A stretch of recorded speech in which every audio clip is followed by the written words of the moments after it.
gripe es una afección muy común durante la cual las vías respiratorias sufren ciertos cambios.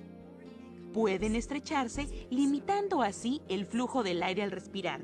Pueden vibrar, lo que se conoce como ronquido. Pueden también cerrarse por completo e impedirle respirar. Esto se conoce como apnea.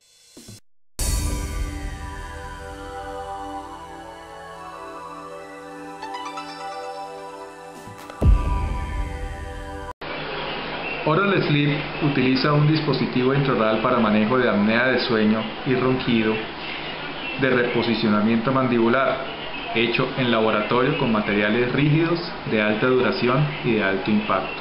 Este dispositivo es uno de los dispositivos más utilizados en los Estados Unidos y en Canadá. Tiene la capacidad de poder titular al paciente. ¿Qué es titular al paciente? Poder avanzar el dispositivo a una mejor posición, logrando mejores resultados en el tratamiento. Nuestro dispositivo consta de dos partes, una superior y una inferior. Por eso lo llamamos dispositivo intraoral de reposicionamiento mandibular B-Block. Viene con sus tornillos bilaterales,